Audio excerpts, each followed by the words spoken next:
Yo soy el buen pastor, y conozco bien a mis ovejas, y ellas a mí. Así como el Padre me conoce y yo conozco al Padre, y pongo mi propia vida por las ovejas. Este domingo, la liturgia de la palabra nos invita a contemplar la imagen del buen pastor. Dos enseñanzas.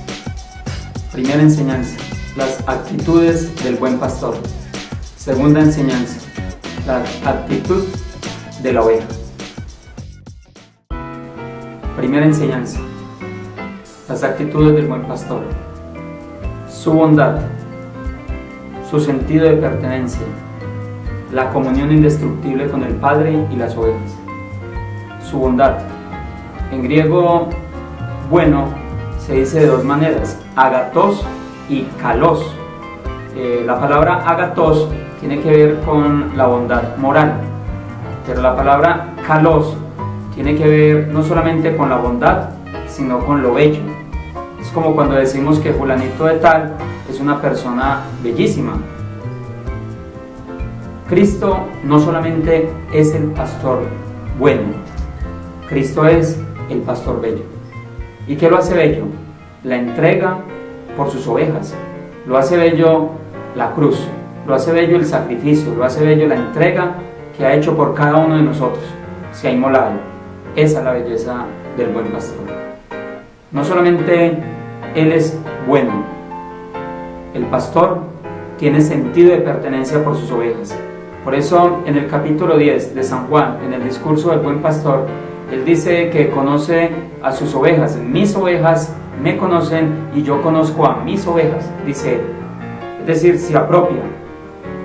Resulta que en el mundo beduino hay unos pastores que lo hacen por vocación y unos pastores que lo hacen por el sueldo, los asalariados.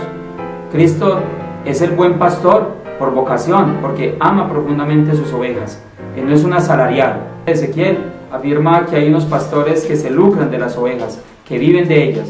Cristo no se lucra de nosotros, al contrario, da la vida por nosotros, y eso hace que tenga un sentido de pertenencia propio.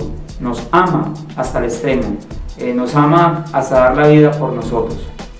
No solamente el pastor es bueno, no solamente tiene el sentido de pertenencia por nosotros, el pastor tiene una comunión indestructible con el Padre. Dice el capítulo 10 de San Juan, el Padre me conoce y yo conozco al Padre y yo conozco a mis ovejas. Es decir, utilizan el término ginosco, conocer, tener la intimidad. Jesús y el Padre son uno y también son uno juntamente con nosotros. Lo único que espera es que yo descubra esa gran trascendencia que tiene la comunión de ellos hacia mí. Qué bueno que el Señor nos regale a cada uno de nosotros el poder descubrir la comunión del Padre y del Hijo, que nosotros hacemos parte de esa comunión. Esperan que nosotros regresemos al redil y que vivamos dejándonos amar por el buen pastor.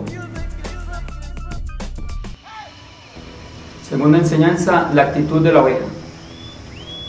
Dice el discurso del buen pastor en el capítulo 10 de San Juan, que las ovejas conocen al pastor y escuchan su voz. La actitud más importante de la oveja es escuchar al buen pastor. Escuchar es sinónimo de obedecer. Obedecer en latín se dice ob audire, es decir, escuchar bien. El que escucha bien obedece, el que escucha bien pone en práctica. Y qué bueno que el Señor nos descubra a cada uno de nosotros poniendo en práctica lo que Él nos enseña. La pregunta sería: ¿por qué Dios nos compara con ovejas? En el mundo beduino, las ovejas tienen unas características. Uno, no tienen sentido de supervivencia, porque no tienen garras y colmillos, no tienen sentido de ubicación, no tienen, cuando están comiendo el pasto no levantan la cabeza. Por tanto, nos parecemos mucho a las ovejas. No tenemos el sentido de supervivencia en el sentido de que no somos capaces contra el mal, las tentaciones nos vencen. No tenemos el sentido de ubicación, no sabemos cómo llegar al cielo por nuestras propias fuerzas. A veces no le encontramos sentido a nuestra vida y a veces no levantamos la cabeza cuando estamos en el pecado y simplemente nos damos cuenta cuando estamos cayendo y rodando por el abismo. La ventaja es que tenemos un buen pastor que nos carga, nos alimenta, nos fortalece, nos guía por senderos maravillosos, y aunque caminemos por valles de muerte, Él va con nosotros. Su vara y su callado nos da paz, dice el Salmo 23. Vamos a pedirle al Señor que nos regale la gracia de experimentarnos ovejas, siguiendo al buen pastor, escuchando su voz, poniendo en práctica su palabra. El Catecismo de la Iglesia Católica tiene en su portada una imagen. Es una imagen bucólica del siglo III que se encontró en las catacumbas, y la cual la Iglesia lo asumió con una enseñanza preciosa. Representa la vida eterna, la oveja alrededor del buen pastor, el pastor que lo cuida con su cayado, la autoridad, y el pastor que toca la flauta. La flauta es la interpretación de los teólogos, la verdad, que le anuncia la verdad a la oveja, y esa es con la que lo guía. No solamente eso, están alrededor de un árbol, y ese árbol es el árbol de la vida, representado en una cruz. Ese es el camino del buen pastor. Es el buen pastor porque a través de la cruz ha entregado su vida. Juan capítulo 15, versículo 13. No hay mayor amor más grande que dar la vida por sus amigos. Dios ha entregado todo lo que tiene en Cristo Jesús. Nos ha dado su Hijo, y en su Hijo nos ha dado la vida.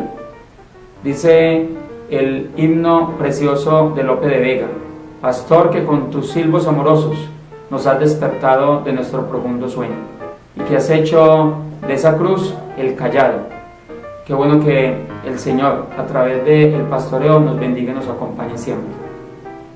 Este domingo, en toda la Iglesia Católica se celebrará la fiesta del Buen Pastor. ¿Cómo no hacer una alusión a todos los pastores del mundo? Empezando por el Papa Francisco, nuestros obispos, nuestros sacerdotes, que de una u otra manera ellos no son los buenos pastores, participan del pastoreo de Cristo Jesús. El único buen pastor es Cristo Jesús. Nosotros participamos de su pastoreo. Que el Señor bendiga abundantemente a nuestros sacerdotes, que el Señor les premie, que el Señor les dé sabiduría, que el Señor les dé las entrañas de Él para guiar sus comunidades. Agradecemos a tantos buenos pastores que el Señor ha puesto en nuestro camino, y que a través de ellos nos ha mostrado los verdes y praderas que nos pueden llevar a un descanso en Él.